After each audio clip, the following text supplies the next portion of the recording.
Shakespeare അക്കാഡമിയുടെ മറ്റൊരു ക്ലാസ്സിലേക്ക് ഏവർക്കും സ്വാഗതം. നമ്മളിന്ന് വളരെ ആശങ്കാജനകമായ ഒരു കാര്യം നിങ്ങളുമായി പങ്കുവെക്കാൻ വേണ്ടിയാണ് ഇവിടെ എത്തിയിട്ടുള്ളത്.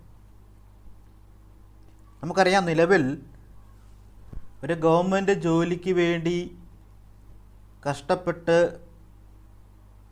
പഠിക്കുന്ന ഉദ്യോഗാർത്ഥികൾ നേരിടുന്ന വലിയൊരു ആശങ്കയാണ് ഈ ഒരു കാലഘട്ടത്തിൽ നടന്നുകൊണ്ടിരിക്കുന്നത്. ഒന്ന്, പി എസ് സിയുമായി ബന്ധപ്പെട്ട പി എസ് സിയുടെ ക്രെഡിബിലിറ്റിയെ തന്നെ ചോദ്യം ചെയ്യുന്ന കുറേയേറെ സംഭവങ്ങൾ ഇങ്ങനെ അരങ്ങേറിക്കൊണ്ടിരിക്കുന്നു. നമുക്കറിയാം, പി എസ് സിയുമായി ബന്ധപ്പെട്ട് ആദ്യത്തെ പ്രശ്നമെന്ന് പറയുന്നത് പി എസ് സി അംഗം ആകാൻ വേണ്ടി ലക്ഷങ്ങൾ കോഴ വാങ്ങിക്കുന്നു. അതൊക്കെ മറ്റൊരു വിഷയം. ഉദ്യോഗാർത്ഥിയെ നേരിട്ട് ബാധിക്കുന്ന പ്രശ്നമെന്ന് പറയുന്നത്, നമുക്കറിയാം, പണ്ടത്തെ അപേക്ഷിച്ച് പി എസ് സി ലിസ്റ്റിലുള്ള നിയമനം വളരെ കുറഞ്ഞു വരുന്നു. അത് സി പി ഒ ലിസ്റ്റിലടക്കമുള്ള കാര്യങ്ങൾ. ഇപ്പോൾ ഏറ്റവും ലേറ്റസ്റ്റായിട്ട് സി പി ഒയുടെ ലിസ്റ്റിൽ അനധികൃതമായി കയറിയ ഒരു 12ഓളം ഉദ്യോഗാർത്ഥികളെ റാങ്ക് ലിസ്റ്റ് വന്ന് 2 മാസത്തിന് ശേഷം പുറത്താക്കി എന്ന് പറഞ്ഞൊരു സംഭവം ഒരു സൈഡിൽ. രണ്ടാമത്, യൂണിവേഴ്സിറ്റി LGSുമായി ബന്ധപ്പെട്ട ഒരു വിഷയം. ആദ്യഘട്ടത്തിൽ ഡിഗ്രിക്കാരെ വേണ്ട എന്ന് പറഞ്ഞുകൊണ്ട്, ഡിഗ്രിക്കാർക്ക് എഴുതാൻ യോഗ്യതയില്ല എന്ന് പറഞ്ഞുകൊണ്ട് യൂണിവേഴ്സിറ്റി LGSൻ്റെ ഒരു നോട്ടിഫിക്കേഷൻ പുറപ്പെടുവിക്കുന്നു. ലക്ഷക്കണക്കിന് ഉദ്യോഗാർത്ഥികൾ അതിന് അപ്ലൈ ചെയ്യുന്നു. കഷ്ടപ്പെട്ട് പഠിച്ച് അവർ എക്സാം എഴുതാണ്. ഡിഗ്രി ഇല്ലാത്തവരെ ഒഴിവാക്കി എന്ന് പറഞ്ഞുകൊണ്ട് കുറച്ച് ഉദ്യോഗാർത്ഥികൾ കേസിന് പോകുന്നു. കേസ് കോടതിയുടെ പരിഗണനയിൽ വരുന്നു. കോടതി നിയമവശങ്ങൾ നോക്കുന്നതിൻ്റെ സമയത്താണ് യൂണിവേഴ്സിറ്റി ആക്ടിനകത്തൊരു നോം കിടക്കുന്നു. ആ നോംസ് എന്താണെന്ന് വെച്ച് കഴിഞ്ഞാൽ, ആ ആക്ടിനകത്ത് ഡിഗ്രിക്കാർക്ക് യൂണിവേഴ്സിറ്റി LGS കഴിയുമെന്നാണ്. എന്നാൽ ആ ഒരു കാര്യം മനസ്സിലാക്കാതെയാണ് പി എസ് സി ഡിഗ്രിക്കാരെ ഒഴിവാക്കിക്കൊണ്ട് യൂണിവേഴ്സിറ്റി LGS റാങ്ക് ലിസ്റ്റ് ഇട്ടത്. അപ്പോൾ സ്വാഭാവികമായിട്ടും ആ ഒരു പ്രൊവിഷൻ ആ യൂണിവേഴ്സിറ്റി ആക്റ്റിൽ ഉള്ളത് കൊണ്ട് തന്നെ ഈ ലിസ്റ്റ് തന്നെ, യൂണിവേഴ്സിറ്റി LGS ലിസ്റ്റ് തന്നെ, അല്ലെങ്കിൽ ആ എക്സാം തന്നെ ക്യാൻസലാക്കുന്ന ഒരു സാഹചര്യമാണ് എത്തി നിൽക്കുന്നത്. പി എസ് സിയുടെ കേടുകാര്യസ്ഥതയുടെ ഏറ്റവും അവസാനത്തെ ഉദാഹരണമാണ് ആ യൂണിവേഴ്സിറ്റി ലിസ്റ്റ് എന്ന് പറയുന്നത്. അതുപോലെ തന്നെ LPUPയുടെ നോട്ടിഫിക്കേഷൻ വന്നായിരുന്നു. LPUPയുടെ നോട്ടിഫിക്കേഷൻ വന്ന് എക്സാമിന് കൺഫർമേഷൻ കൊടുത്തതിന് ശേഷം എക്സാമിനൊരു മാസം മുന്നേ ആണ് പുതിയൊരു നോട്ടിഫിക്കേഷൻ, അതായത് LPUPക്ക് അപ്ലൈ ചെയ്യാൻ വേണ്ടി പുതിയൊരു നോട്ടിഫിക്കേഷൻ, അതിന് പുറകിൽ മറ്റൊരു നോട്ടിഫിക്കേഷൻ. സ്വാഭാവികമായിട്ടും ആ ഒരു സംഭവങ്ങൾ വന്നതോടുകൂടി ഉദ്യോഗാർത്ഥികൾക്കിടയിൽ ഒരു വല്ലാത്ത ആശങ്ക ഉണ്ടായി.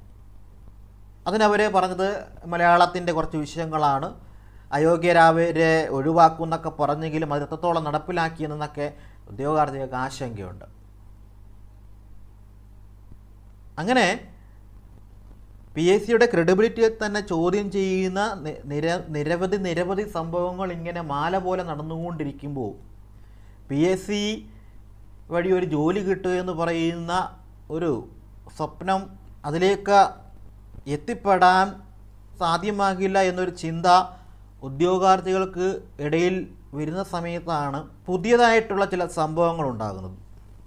ഈ പി എസ് സിയുടെ ലിസ്റ്റിൽ പി എസ് സിയുടെ ക്രെഡിബിലിറ്റി ചോദ്യം ചെയ്യപ്പെടുകയും പി എസ് സിയുടെ ലിസ്റ്റിൽ പ്രതീക്ഷകളില്ലാതെ ആവുകയും ചെയ്ത സമയത്ത് ഭൂരിപക്ഷം ഉദ്യോഗാർത്ഥികളുടെയും വലിയൊരു ആശ്രയം എന്ന് പറയുന്നത് KDRB ആയിരുന്നു. അതായത് Kerala Devaswom board recruitment board. P S സിക്ക് എല്ലാ മതക്കാർക്കും അപ്ലൈ ചെയ്യാൻ കഴിയും. എന്നാൽ ദേവസ്വം ബോർഡ് ഹിന്ദുക്കൾക്ക് മാത്രമായതുകൊണ്ട് തന്നെ അപ്ലൈ ചെയ്തവരുടെ എണ്ണം വളരെ കുറവായിരുന്നു. കോമ്പറ്റീഷൻ അതുകൊണ്ട് തന്നെ കുറവായിരുന്നു. പി എസ് സി അപേക്ഷിച്ച് വളരെ സ്പീഡിലായിരുന്നു. നോട്ടിഫിക്കേഷൻ മുതൽ റാങ്ക് ലിസ്റ്റ് പ്രസിദ്ധീകരിക്കുന്ന ഘട്ടം വരെയുള്ള ആ നടപടികൾ വളരെ വേഗത്തിലായിരുന്നു. അതുകൊണ്ട് തന്നെ ഉദ്യോഗാർത്ഥികൾക്ക് പി എസ് സി കിട്ടിയില്ലെങ്കിലും KDRB വഴി ദേവസ്വം ബോർഡിലെങ്കിലും ജോലി കിട്ടുമെന്നൊരു പ്രതീക്ഷ ഒരുപാട് ഉദ്യോഗാർത്ഥികൾക്കുണ്ടായിരുന്നു. എന്നാൽ അവരുടെ ആ പ്രതീക്ഷകൾക്കും അവരുടെ ആ സ്വപ്നങ്ങൾക്കും മേൽ കരിനിഴൽ വീഴ്ത്തിക്കൊണ്ട് ഇനി KDRBയിലും, അതായത് ദേവസ്വം ബോർഡ് ജോലിക്കും രക്ഷയില്ല എന്ന ഒരവസ്ഥയാണ് ഇവിടെ സംജാതമായിക്കൊണ്ടിരിക്കുന്നത്. കാരണം തിരുവിതാംകൂർ ദേവസ്വം ബോർഡ്, പ്രത്യേകിച്ചും തിരുവിതാംകൂർ ദേവസ്വം ബോർഡ്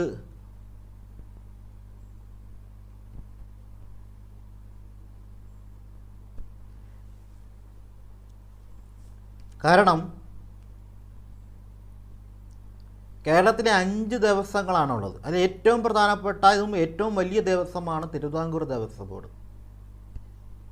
ആ തിരുവിതാംകൂർ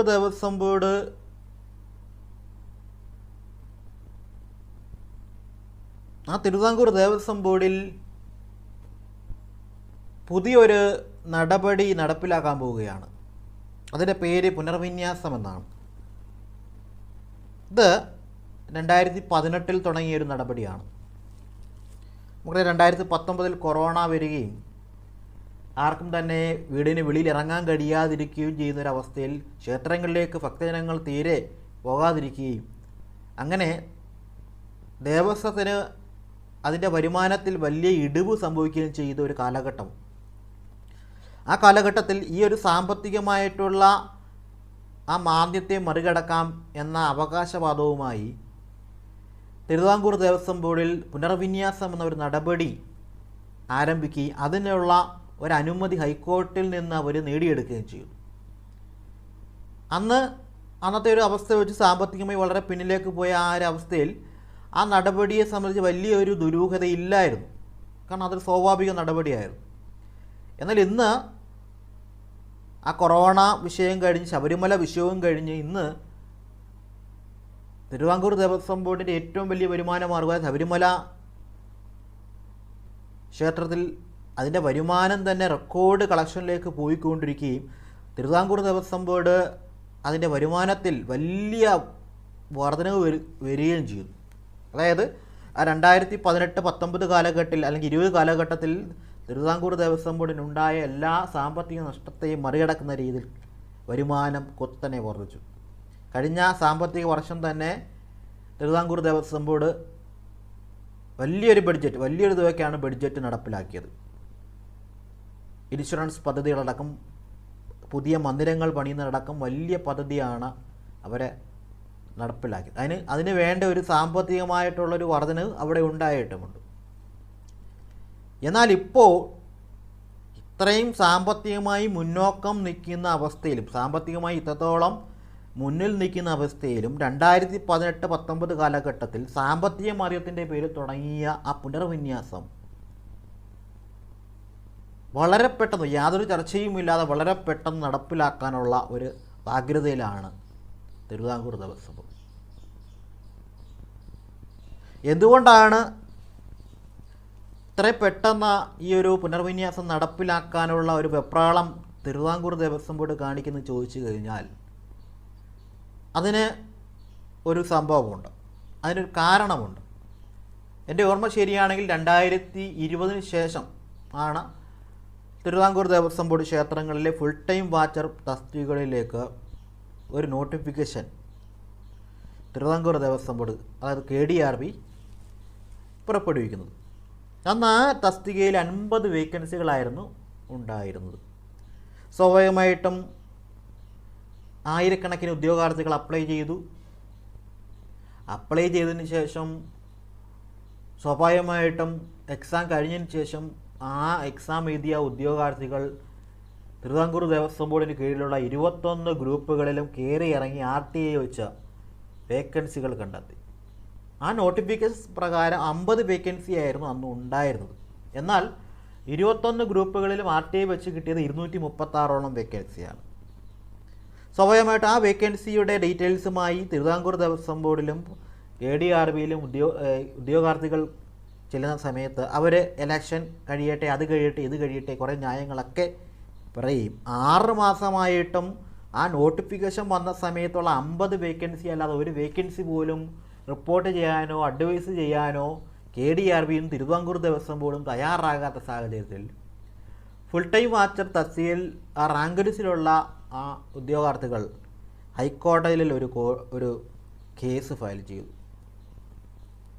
സ്വാഭാവികമായിട്ടും KDRBയും തിരുവിതാംകൂർ ദേവസ്വം ബോർഡും ഒക്കെ കക്ഷികളായിട്ടുള്ളൊരു കേസാണ്.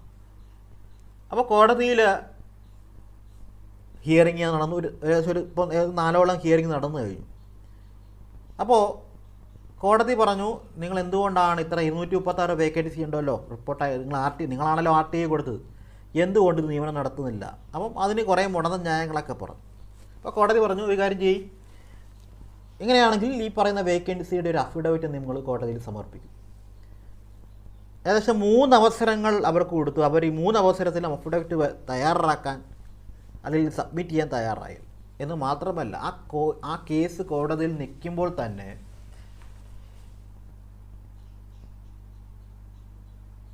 %50 പ്രൊമോഷൻ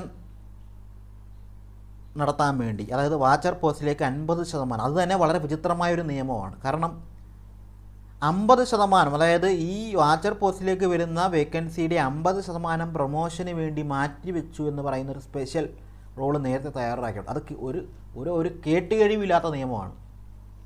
കാരണം 50% വാച്ചർ തസ്തികകളിൽ വേക്കൻസിയിലേക്ക് പ്രൊമോഷന് വേണ്ടി മാറ്റി വച്ചിരിക്കുന്നത്. കാരണം PSCയിൽ പോലും അങ്ങനെ ഒരു വ്യവസ്ഥയില്ല. തിരുവിതാംകൂർ ദേവസ്വം ബോർഡ് പോലും 35% ബാക്കി എല്ലാ പോസ്റ്റിലും പ്രൊമോഷൻ. എന്നാൽ ഈ വാച്ചറിന് മാത്രം 50% പ്രൊമോഷന് വേണ്ടി മാറ്റിവെച്ചിട്ടുള്ളൂ. എങ്കിലും ഉദ്യോഗാർത്ഥികൾ ക്ഷമിച്ചു, പോട്ടെ 50% പോട്ടെ, ബാക്കി 50% ഞങ്ങൾക്ക് വേണമല്ലോ, ആ 50% തരണമെന്ന് പറഞ്ഞുകൊണ്ടാണ് കോടതിയിൽ പോയിരിക്കുന്നത്. അപ്പോൾ കോടതി എന്ത് ചെയ്തു? കോടതി പറഞ്ഞു അഫിഡവിറ്റ് സമർപ്പിക്കാൻ പറഞ്ഞപ്പോൾ തിരുവിതാംകൂർ ദേവസ്വം ബോർഡ് എൻ്റെ വക്കീൽ അഫിഡവിറ്റ് സമർപ്പിക്കാതെ തട്ടിത്താളിക്കുകയാണ്. അവസാനം കോടതി അന്ത്യശാസനം കൊടുത്തു. ഓഗസ്റ്റ് 2 മുന്നേ അല്ലെങ്കിൽ ഓഗസ്റ്റ് 2 നിങ്ങൾ കൃത്യമായിട്ട് അഫിഡവിറ്റ് സമർപ്പിച്ചിരിക്കണം, അല്ല എങ്കിൽ കോടതി ഒരു ഉത്തരവ് അങ്ങ് പുറപ്പെടുവിക്കും, നിങ്ങൾ നിയമനം നടത്തിയേ പറ്റത്തുള്ളൂ. അപ്പോൾ സ്വാഭാവികമായിട്ടും ഓഗസ്റ്റ് 2 ശേഷം ഇനിയൊരു പരിപാടി നടക്കത്തില്ലെന്ന് മനസ്സിലായപ്പോഴാണ് ഇപ്പോൾ ഉടനെ ഇത്ര ധൃതി പിടിച്ച് വാച്ചറിന് മാത്രമല്ല എല്ലാ പോസ്റ്റിലും പുനർവിന്യാസം നടപ്പിലാക്കാനുള്ള ഒരു വെപ്രളവുമായി തിരുവിതാംകൂർ ദേവസ്വം ബോർഡ് വന്നിട്ടുള്ളത്. ഇത് പ്രകാരം നിലവിൽ ജോലി ചെയ്യുന്ന ഉദ്യോഗസ്ഥരെ പുനർവിന്യസിക്കുകയും പുതിയതായിട്ട് വരുന്ന റിട്ടയർമെൻറ്റ് വേക്കൻസി അടക്കമുള്ള വലിയൊരു വേക്കൻസികൾ കട്ടാക്കുകയും ചെയ്യുകയാണ്. ഏകദേശം 1000ഓളം പോസ്റ്റുകൾ, അതായത് ഇത്രത്തോളം അഭ്യസ്തവിദ്യരായിട്ടുള്ള യുവതി യുവാക്കൾ ജോലിയില്ലാതെ നടക്കുന്ന ഈ സംസ്ഥാനത്ത് അവരെ വെല്ലുവിളിച്ചുകൊണ്ട് അവർക്ക് അവകാശപ്പെട്ട 1000ഓളം പോസ്റ്റുകളാണ് ക്യാൻസലാക്കാൻ പോകുന്നത്. ഇതിനെ നമ്മൾ മനസ്സിലാക്കുന്നത് ഇതിൻ്റെ യൂണിയൻകാരും ഇതിനെ സപ്പോർട്ടാണ്. അപ്പോൾ അതിനെക്കുറിച്ചുള്ള കൂടുതൽ കാര്യങ്ങളാണ് നമ്മളിപ്പോൾ ചർച്ച ചെയ്യാൻ പോകുന്നത്. ഇതിൽ നിലവിൽ എക്സാം കഴിഞ്ഞ് ഷോർട്ട് ലിസ്റ്റ് വന്ന ആച്ചറക്കങ്കഴകം, പാർട്ട്-ടൈം തളി പോലുള്ള പോസ്റ്റുകൾ വരെ ഇങ്ങനെ അവർ കട്ടാക്കുന്നുണ്ട്. സാധാരണ രീതിയിൽ ഒരു നോട്ടിഫിക്കേഷൻ വന്നാൽ നോട്ടിഫിക്കേഷനിൽ പറയുന്ന മുഴുവൻ വേക്കൻസിയും കിട്ടാൻ ഉദ്യോഗാർത്ഥികൾ അർഹതയുണ്ട്, അതിനെ തടയാൻ കഴിയില്ലെന്നാണ്. എന്നാൽ ഇത്ര പെട്ടെന്ന് ഈ രീതിയിൽ പുനർവിന്യാസം വഴി ഇത്രത്തോളം പോസ്റ്റുകൾ കട്ടാക്കുന്ന സമയത്ത് ആ നോട്ടിഫിക്കേഷനിൽ പറയുന്ന വേക്കൻസി പോലും കിട്ടാൻ സാധിക്കുമോ എന്നൊരു ആശങ്കയിലേക്കാണ് ഉദ്യോഗാർത്ഥികൾ പോയിക്കൊണ്ടിരിക്കുന്നത്. അപ്പോൾ കൂടുതൽ കാര്യങ്ങളൊക്കെ പറയാം, നമുക്ക് നോക്കാം പുനർവിന്യാസം വഴി എന്തൊക്കെ മാറ്റങ്ങളാണ്. ആദ്യത്തെ കോളത്തിൽ തസ്തികയാണ്, രണ്ടാമത്തെ കോളത്തിൽ നിലവിലുള്ള എണ്ണമാണ്, മൂന്നാമത്തെ കോളത്തിൽ പുനഃക്രമീകരണത്തിന് ശേഷം നിലനിൽക്കുന്ന എണ്ണമാണ്. അതാണ് നമ്മൾ നോക്കാൻ പോകുന്നത്. നോക്കി, ആദ്യത്തെ കോളത്തിൽ തസ്തിക, രണ്ടാമത്തെ കോളത്തിൽ നിലവിലുള്ള വേക്കൻസി, അതായത് സാങ്ഷൻഡ് പോസ്റ്റുകൾ, മൂന്നാമത്തെ കോളത്തിൽ പുനഃക്രമീകരണത്തിന് ശേഷം നിലനിൽക്കുന്ന എണ്ണം. ഇതിൽ ശാന്തിയുടെ കാര്യം നോക്കാം ആദ്യം. 1082 പോസ്റ്റുകളാണ് സാങ്ഷൻഡ് പോസ്റ്റ്. എന്നാൽ പുനർവിന്യാസത്തിന് ശേഷം 918 കുറയുന്നു. ഏകദേശം 100ഓളം പോസ്റ്റ് അല്ലെങ്കിൽ 150ഓളം പോസ്റ്റുകളാണ്, ഏകദേശം 170ഓളം പോസ്റ്റുകളാണ് അവിടെ കുറവ് വന്നിരിക്കുന്നത്. ഇത് ഉദ്യോഗാർത്ഥികളെ കിട്ടാൻ യോഗ്യതയുള്ള ആണ്, അല്ലെങ്കിൽ അവർക്ക് അർഹതപ്പെട്ടതാണ്. ഇനി പുരോഹിതൻ, നമ്മളിപ്പോൾ കാരായ്മ പോസ്റ്റ് നമ്മൾ നോക്കുന്നില്ല. കാരണം കാരായ്മ എന്ന് പറയുന്നത് വർഷങ്ങളായിട്ട് കുടുംബപരമായിട്ട് പാരമ്പര്യമായിട്ട് കൊടുക്കുന്നത്, അത് നമ്മളെ ബാധിക്കുന്ന പ്രശ്നങ്ങളല്ല. രണ്ടാമത്തെ നോക്കുന്നത് വാച്ചർ. നമ്മുടെ കേസിന് അടിസ്ഥാനം വാച്ചറാണല്ലോ. വാച്ചർ പുനർവിന്യാസത്തിന് മുമ്പ് 635 വേക്കൻസി ഉണ്ടായിരുന്നു. വാച്ചർ പുനർവിന്യാസത്തിന് മുമ്പ് 635 വേക്കൻസി ഉണ്ടായിരുന്നു. എന്നാൽ പുനർവിന്യാസത്തിന് ശേഷം 410 കുറയുകയാണ്. എന്ന് പറയുമ്പോൾ 225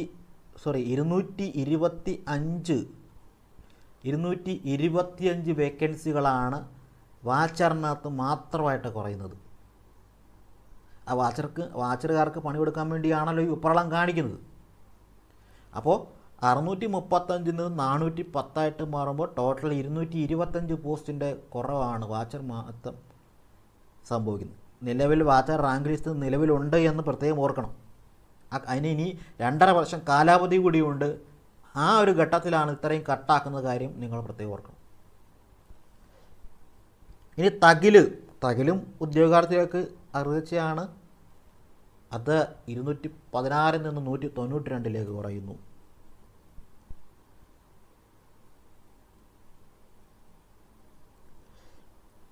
ഇതിൽ പഞ്ചവാദ്യം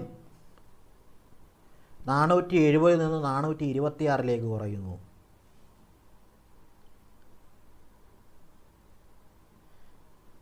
അതുപോലെ തന്നെ കഴകം, വളരെ പ്രധാനപ്പെട്ട കഴകം. ഇപ്പോൾ നിലവിൽ കഴകം എന്ന് പറഞ്ഞ പോസ്റ്റ് സത്യപ്രതിജ്ഞയിലില്ല. കഴകം വാച്ചർ എന്ന പോസ്റ്റിലേക്ക് അത് മാറിയിട്ടുണ്ട്.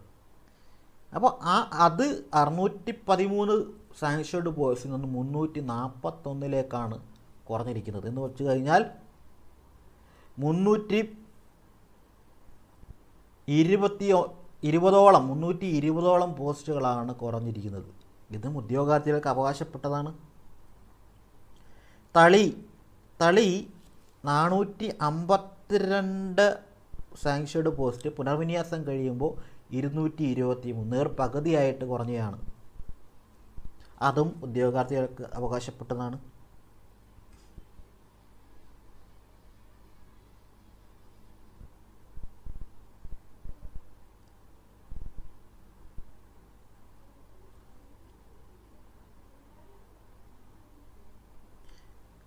ഇനി കഴകം നിലവിൽ പാർട്ട് ടൈം എന്ന് പറഞ്ഞത്, ഈ പാർട്ട് ടൈം കഴകം പോസ്റ്റ് 140 ഉണ്ടായിരുന്നത് 92 കുറഞ്ഞിരിക്കുകയാണ്. പാർട്ട് ടൈം തളി, അതായത് നിലവിൽ പാർട്ട് ടൈം തളിയുടെയും പാർട്ട് ടൈം വാച്ചർക്കം കഴകത്തിൻ്റെയും എക്സാം കഴിഞ്ഞ് ഷോർട്ട് ലിസ്റ്റ് നടക്കുന്നുണ്ട്. അതിൻ്റെ വെരിഫിക്കേഷൻ നടപടിയിലേക്ക് കടക്കാൻ പോവുകയാണ്. 189 പോസ്റ്റായിരുന്നു സാങ്ഷൻഡ് പോസ്റ്റ്. ഇപ്പോൾ അത് 48 മാറിയിരിക്കുകയാണ്. അത് പകുതി പോലുമല്ല, ഒറ്റയടിക്ക് കുറച്ചതെന്ന് പറയുന്നത് 140 പോസ്റ്റുകളാണ് ഒറ്റയടിക്ക് കുറച്ചത്. നിലവിൽ ഈ ഒരു എക്സാം എഴുതി ഫീ അടച്ച്, ദേവസ്വം ബോർഡ് പറഞ്ഞ ഫീ അടച്ച് എക്സാം കഷ്ടപ്പെട്ട് പഠിച്ച് അതിൻ്റെ ഷോർട്ട് ലിസ്റ്റ് നിലവിലുണ്ട്. വാച്ചർക്കം കഴകവും കഴകം കം